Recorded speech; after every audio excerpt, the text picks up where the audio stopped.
પડશે, નહીં પડે. Any other question arises in your mind?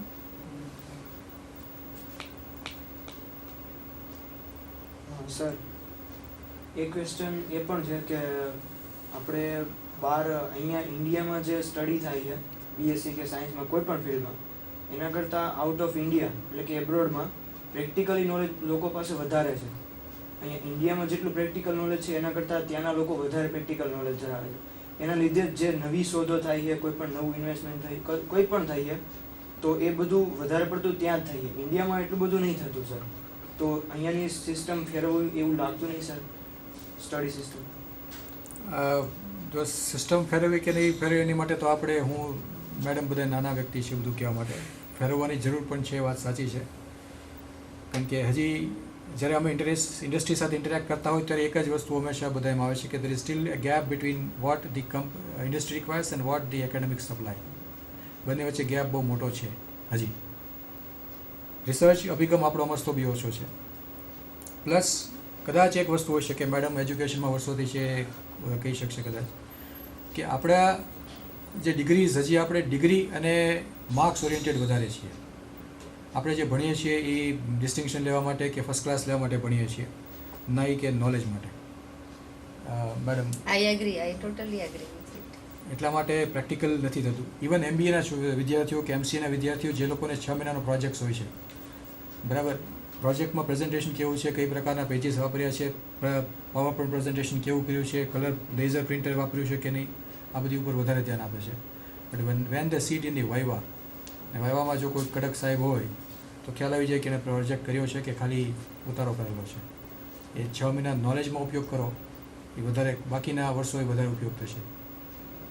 આ એક ગેપ છે. I am happy to say that our government has taken initiative, and this lecture is one kind of that. They are trying to fill up the gap between education and practice, because they have found that the education is on its place, and education in Gujarat has a very much good reputation, because I have inquired in any other countries also. Everybody says that up to graduation it should be in India. That means our education level is very much strong in up to graduation level. Only thing is, sir, what sir says, fill up the gap between requirement in industry and education. And અત્યારે હવે એવું પણ છે કે કોલેજોમાં એવું initiative લેવામાં આવે છે કે છોકરાઓની પાસે જુદા જુદા પ્રોજેક્ટ, પાવર પોઈન્ટ પ્રેઝન્ટેશન, આ તે બધું છોકરાઓ પાસે કરાવવામાં આવે છે. I think it will be helpful to develop their development. Plus more interaction with the industry. ઇન્ડસ્ટ્રીથી તમે એક્સપર્ટ્સને બોલાવો, ઇન્વાઇટ કરો, આપણા વિદ્યાર્થીઓને ઇન્ડસ્ટ્રીમાં લઈ જાઓ, તો જેનાથી જે ગેપ છે એ ઓછો થઈ શકે, અને એક્ઝેક્ટ શું રિક્વાયરમેન્ટ એમની છે અને આપણે શું કારકિર્દીમાં રિક્વાયરમેન્ટ છે એ આપણને ખ્યાલ આવશે. પ્રેક્ટિકલ લાઈફ શું છે એ આપણને બી વિદ્યાર્થીઓને ખ્યાલ આવે અને એમનું બી સજેશન આપણે લઈ શકીએ. That is important. અહીંયાથી એક વસ્તુ હું થોડી સજેસ્ટ કરીશ કે નો ડાઉટ આપણે ત્યાં પર્સન્ટેજ ઓરિએન્ટેડ છે, પણ મારું એવું માનવું છે સર કે જે કોઈ થિયરી આપણે ભણીએ છીએ ને એ થિયરી જો થોરોલી ભણીએ, not only percentage means limited questions અને એના આન્સર્સ જ ફાઇન્ડ આઉટ કરવા, એની જગ્યાએ total concept of that theory should be clear. એ જો ક્લિયર થશે તો એ ઓટોમેટિકલી પ્રેક્ટિકલ નોલેજ તમને એનામાં આવશે જ. બીજું આપણે ત્યાં ખરેખર તો જે હું ભણાવું છું ને એટલે મને હવે આઈડિયા છે કે અમુક પ્રેક્ટિકલ્સ એવા છે કે જે ઓલરેડી પેપર, જેમ કે તમારો TYBSCના સ્ટુડન્ટ્સ માટે જ લઈએ ને તો લોકો એક પેપર 10 ભણે છે એનાલિટિકલ કેમિસ્ટ્રીનું. એનાલિટિકલ કેમિસ્ટ્રીમાં જે થિયરી ભણાવવામાં આવે છે એના બેઝ ઉપર એ લોકોના પ્રેક્ટિકલ અરેન્જ કરેલા છે, volumetric practicals. If you look at it, all the practicals had the connection with your theory, but what happens when they go in a laboratory, only they are following the instruction without any logical application. એ લોકોને આપણે કહીએ કે બ્યુરેટમાં ભરો આટલું solution, બ્યુરેટમાં solution ભરી દેશે. બ્યુરેટમાં ભરતી વખતે શું શું ધ્યાન રાખવાનું એ દર વખતે ઇન્સ્ટ્રક્ટરે કહેવું પડે કે એર બબલ્સ કાઢજો, તમે 0 માર્ક સેટ કરજો, તમે આ જોજો, આ દર વખતે ઇન્સ્ટ્રક્શન આપો. હવે એ જ વસ્તુ જો એક સ્ટુડન્ટ એક વખત શીખ્યા પછી દર વખતે એપ્લાય કરે તો ઇટ ડઝન્ટ નીડ, મીન્સ મારું કેવું છે કે પ્રેક્ટિકલ કરે ત્યારે મિકેનિકલી પ્રેક્ટિકલ કરવાને બદલે તમે તમારું લોજિક એપ્લાય કરીને પ્રેક્ટિકલ પરફોર્મ કરો તો there is a linkage between your theory and practical in your education system also. I agree madam. હું બીજું એક I will suggest one more step. જેમ મેં કીધું કે ઇન્ડસ્ટ્રી વિઝિટ્સ રાખી શકાય, ઇન્ડસ્ટ્રીમાંથી એક્સપર્ટને આપણી ઇન્સ્ટિટ્યૂટમાં બોલાવી શકાય કે આપણા વિદ્યાર્થીઓને ત્યાં લઈ જઈ શકાય. વિદ્યાર્થીઓ જઈ અને શીખે, બે વસ્તુ જાણવા મળે, દેટ ઇઝ ગુડ. પણ સાથે સાથે why not professors, lecturers? I agree. મને કહો કેટલા પ્રોફેસર્સ ઇન્ડસ્ટ્રીમાં જાય છે? I think hardly mechanical engineering હોય કે 0.01%. સિવિલ એન્જિનિયરિંગ હોય કે કેમિકલ હોય, કેટલાય કેમિકલ કંપનીઝ જોઈ છે અને અંદર શું ચાલે જોયું છે, લેટેસ્ટ ટેકનોલોજી. એ ઇન્ટરેક્શન સ્ટુડન્ટ સાથે એટલું ટીચર્સનું પણ ઇન્ટરેક્શન જેમ વધે ઇન્ડસ્ટ્રી સાથે, Sure. તો જ સ્ટુડન્ટ સુધી આવશે. I am happy. Also, I am happy for information because our college is planning every year 1 day industrial tour. So we are taking students to reputed industries like Deepak Nitrites and Gripco and all these things, and we are going over there and we provide that. I think every college is in Gujarat University doing like that. Very good. They are taking their students to that laboratory and they are giving knowledge how, what type of instruments. Even I agree કે અમે જે લેબોરેટરીમાં instruments use કરીએ છીએ it is so much outdated, we can say that. But ઇન્ડસ્ટ્રીમાં જે instrument એના માટેના જ યુઝ થાય છે, એ છોકરાઓને ઇન્ફોર્મેશન અને એનું નોલેજ આપવાનો પ્રયત્ન કરે છે. નો ડાઉટ આઈ એગ્રી કે અમે ત્યાં ટ્રેનિંગ હજી સુધીનો એ ફિલ્ડ નથી વિચાર્યું કે અમે ટ્રેનિંગનું કંઈક એડિશન કરી જેમ કે શકાય. રિફ્રેશર કોર્સિસ લેક્ચર્સ માટે ચાલે છે, હા. તો રિફ્રેશરમાં એક પ્રોફેસર બીજા પ્રોફેસરને ભણાવે એના કરતાં એક બહારનો એન્જિનિયર આવીને પ્રોફેસરને ભણાવે. That makes a lot of difference. ઇક્વિપમેન્ટમાં આપણે એક વસ્તુ છે કે કંપનીઝ ઇન્વેસ્ટ કરે છે, એની પાસે ભંડોળ એ પ્રકારનું હોય, એ રાતોરાત નવા ઇક્વિપમેન્ટ લઈ શકે, આપણે કમ્પેર ના કરીએ ના કરી શકે. એની સાથે. પણ છતાંય એક ઇન્ટરેક્શન, નવું નોલેજ જેટલું બને એટલી શકે થઈ શકે. એક ક્વેશ્ચન છે સર કે મેડમે જે પ્રમાણે વાત કરી કે અહીંયા આગળ લેબોરેટરીમાં તો અમે એકદમ સામાન્યમાં સામાન્ય સાધનો યુઝ કરીએ છીએ, કે એમાં તો એક સામાન્ય પીપેડ હોય છે, એ સામાન્ય પીપેડ અત્યારે ઇન્ડસ્ટ્રીમાં જોઈએ તો એની જબરદસ્ત ટેકનોલોજી યુઝ થાય છે અને એકદમ એ હાઈલી ટેકનોલોજીઝ હોય છે. તો હવે એવા સાધનોના જે નોલેજ માટે અમારે શું કરવું જોઈએ, એમાં ક્યાંથી એનું નોલેજ પ્રાપ્ત કરવું જોઈએ? એના માટે જે મેડમ કહે છે કે ઇન્ડસ્ટ્રી વિઝિટ્સ કંપની કોલેજમાં રાખે છે, કંપની સાથે કંપનીને ત્યાં મોકલે છે, પ્લાન્ટમાં તમને બતાવે કે આ બધું શું છે, એ that is the best option. અને એક હજી બી થઈ શકે કે કંપનીમાંથી ઇન્વાઇટ કરો, કંપનીમાંથી કોઈ એન્જિનિયર્સ આવી શકે, કોઈ ઓફિસર્સને આવી અને એમને પ્રેઝન્ટેશન રાખી શકાય. દે કેન સજેસ્ટ કે આટલું આટલું નવું આવ્યું છે, આટલા નવા ડેવલપમેન્ટ થાય છે, રિસર્ચ થાય છે, નવા ઇક્વિપમેન્ટ છે, નવું કેમિકલ છે, અને આ ક્ષેત્રે આ નવું આવી રહ્યું છે, તો એનાથી નવું જ્ઞાન ચોક્કસ મળશે. હા, એટલે વિદ્યાર્થી મિત્રો, એટલે હું એક એવું સજેશન તમને કરીશ કે જ્યારે પણ તમારી કોલેજમાંથી ઇન્ડસ્ટ્રીયલ ટૂર લઈ જવામાં આવે તો તમે એમાં પાર્ટિસિપેટ થાઓ. અને મેઇન થિંગ કે તમે ત્યાં જાઓ ત્યારે તરત જ તમે તમારો ઓબ્ઝર્વેશન પાવર એ વધારે યુઝ કરો. તમે ત્યાં જુઓ કે ત્યાં શું શું યુઝ થાય છે, કઈ રીતે યુઝ થાય છે.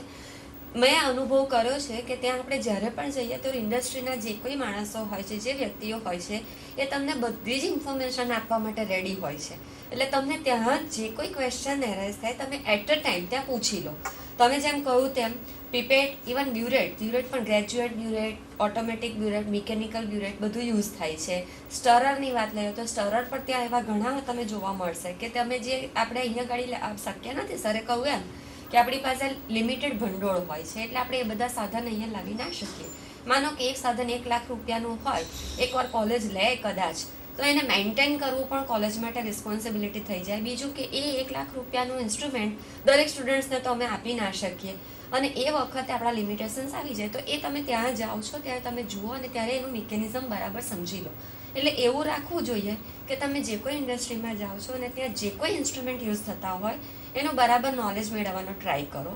અને ત્યાં જ્યારે પણ જાઓ ત્યારે એ લોકોની પાસેથી ફ્યુચરમાં તમે એ લોકો જોડે કરસ્પોન્ડન્સ કરી શકો તો એ માટેની પણ ડિટેલ તમારી પાસે કલેક્ટ કરીને રાખો. It will be very much helpful to you. બરાબર છે. એમએસસી સર કરવું હોય તો અત્યારે કઈ ફિલ્ડ સારી છે? ઇનઓર્ગેનિકમાં કયા, ઓર્ગેનિક, ફિઝિકલ? એટલે એમનો ક્વેશ્ચન એવો છે કે એમએસસી કરીએ ને ત્યારે હવે એ લોકો પાસે અત્યારે કેમિસ્ટ્રી બીએસસી કરે છે, પણ એમએસસીમાં જાય ત્યારે 4 જુદા જુદા ફિલ્ડ પડે છે: organic chemistry, inorganic chemistry, physical અને એનાલિટિકલ. ઓર્ગેનિક એવું કહી શકું કે basically deals with drugs and pharmaceuticals and dyes industries. Inorganic is a basic chemistry, એટલે ઇનઓર્ગેનિકનું એપ્લિકેશન ત્યાં કેવું છે એ લોકોને જેવું આઈડિયા નથી. એવી રીતે ફિઝિકલ કે એનાલિટિકલ કેમિસ્ટ્રી હોય તો આગળ એ લોકોને ક્યાં ક્યાં બેનિફિટ થઈ શકે, એટલે કયું લેવું જોઈએ એ હજી એ લોકોને કોન્સેપ્ટ થોડો ક્લિયર નથી. ઓકે, હું થોડું રિવર્સ વાત કરું. ભવિષ્યમાં કયા કેમિકલ ફિલ્ડને વધારે ચાન્સ છે એ જોવા પહેલાં આપણે એ જોવું પડે કે મને કેમાં વધારે રસ છે, તો મને વધારે કયું ફાવશે. બરાબર. માનો કે એવું ફિલ્ડ હોય કે જેનું બહુ ઓપોર્ચ્યુનિટીઝ નથી પણ તમે એમાં એક્સપર્ટ થઈ શકતા હો, તો એમાં તમે હંમેશા આગળ વધી શકશો. એક એવું ફિલ્ડ હોય કે જેમાં બહુ જ તક આગળ વધારે સારી છે પણ એમાં આપણે બરાબર નથી કરી શકતા, તો એમાં પરફોર્મન્સ નહીં આવે. તમારો જે સ્પેસિફિક પ્રશ્નનો સ્પેસિફિક પણ જવાબ આપું, ફાર્મા ફિલ્ડ ડ્રગ્સમાં ડેફિનેટલી કારકિર્દી સારી છે, રિસર્ચમાં કે પ્રેક્ટિકલમાં, અને એ બી સારું છે. કેમિકલ હાર્ડકોર કેમિકલ્સ હોઈ શકે, ઓર્ગેનિક ઇનઓર્ગેનિક કોઈ પણ શકે. I would also suggest biochemicals પણ સારું ફિલ્ડ છે. આઈ ડોન્ટ નો એમાં તમારે MSc છે કે શું મને ખ્યાલ નથી, પણ એ પણ ફિલ્ડ સારું છે. પણ એક સ્પેશિયલાઇઝેશન, MScમાં તમારે સ્પેશિયલાઇઝેશન કઈ રીતના હોય છે એ રીતના એક સ્પેશિયલાઇઝેશન પકડી રાખવું પડે. અને ફાર્મા ફિલ્ડમાં જવું હોય તો definitely it is a good field, no doubt. નવું ફિલ્ડ એક સારું એવું છે દેટ ઇઝ પેટ્રોકેમિકલ્સ. પેટ્રોકેમિકલ પણ સારું ફિલ્ડ છે, નો ડાઉટ. આવતા વર્ષો એટલીસ્ટ 3-4 દાયકાઓ એના સારા રહેવાના છે. અને પેઇન્ટ ઇન્ડસ્ટ્રીમાં બી સારું ડેવલપમેન્ટ થઈ રહ્યું છે. That's going to B good. બીજું એક ધ્યાનમાં રાખજો કે કોઈ પણ ફિલ્ડ લો, જેમ ડૉક્ટરે કીધું એમ તમારા ઇન્ટરેસ્ટનું ફિલ્ડ લેજો. ઓકે, એવું નથી કે તમે ખાલી BSc કર્યું એટલે તમારે ખાલી કેમિસ્ટ જ થવું છે કે કેમિકલ લાઇનમાં જ જવું છે કે એવું નથી. Take any of the field. એવા પણ એક્ઝામ્પલ છે લાઈફમાં મેં જોયેલા છે કે જેમણે BSc કર્યું હોય અને who are heading the finance of the companies, finance ડિવિઝન્સ of the company. તમારો એરિયા ઓફ ઇન્ટરેસ્ટ શું છે? દેટ ઇઝ વાય મેં જેમ તમે સ્ટાર્ટિંગમાં જેમ તમને કીધું હતું, you should have the vision. Okay, તમારે લાઈફમાં શું કરવું છે, તમારો ગોલ શું છે, તમારે કઈ ફિલ્ડમાં જવું છે. જો તમારું એ ક્લેરિટી નહીં હોય ને તો તમને બહુ આગળ જતાં તકલીફ પડશે. It should be very clear કે તમારે શું કરવું છે. BSc કર્યું છે, મારો જ એક એક્ઝામ્પલ, લાઈવ એક્ઝામ્પલ આપું. માય બ્રધર, મારો જે નાનો ભાઈ છે, he's done his BSc chemistry. Now he's heading the training division of one of the pharma company here in Ahmedabad. ત્યાં એને પ્રેક્ટિકલ એક્સપોઝર શું હતું, બરાબર છે. is become a man of marketing. Immediately after the BSc he got into the one of the pharma company as into the marketing. MR નું કામ કર્યું, ત્યાંથી એને ડેવલપ કરીને now he's become a head of one of the training division of the pharma company here in Ahmedabad. સો ક્યાં એનું technical knowledge અને ક્યાં એની ફિલ્ડ. તો it should be very clear what you want to do. Okay, તમારો જો goal નહીં હોય કે તમારે આ જ કરવું છે, ત્યાં સુધી તમે આગળ નહીં વધી શકો. તમે કન્ફ્યુઝ થશો આગળ જતા. તમને એવું લાગશે કે ભાઈ મેં કેમિસ્ટ્રી કર્યું, આણે કેમિસ્ટ્રી કર્યું છે પણ આ ફાઇનાન્સમાં ગયો તો why should I don't do the finance, કે હું કેમ HRમાં ટ્રાય ના કરું. પછી તમે પાછા 2 વર્ષ HR પાછળ કે ફાઇનાન્સ પાછળ બગાડશો. પછી તમને લાગશે 2 વર્ષ પછી અરે આ તો મારું ફિલ્ડ નથી, એના કરતાં કેમિસ્ટ્રી કર્યું તો વધારે સારું હતું. You should have the proper goal, what you want to do. તમારી જોડે જે વિઝન નહીં હોય ત્યાં સુધી તમે આગળ જે પણ કરશો એ નહીં મજા આવે. ગોલની સાથે આપણે જે સ્લાઇડ જોઈ છે, સ્લોટ એનાલિસિસ, એ બી સાથે સાથે કરતા રહો. આઈ થિંક સર કે બહારથી એક ફોન આવી રહ્યો છે કોઈ ક્વેશ્ચન પૂછવા માટે. Sure. Okay please.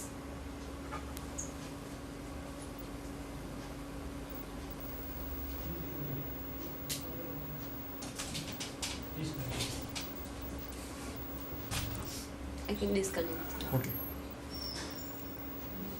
તો દેટ ઇઝ વેરી ઇમ્પોર્ટન્ટ. તમારો ગોલ એક તૈયાર રાખો, સાથે તમારું સ્લોટ એનાલિસિસ, સ્ટ્રેન્થ, લિમિટેશન આપણા શું છે એ બધું હોમવર્ક કરીને કરો, અને then you choose your course.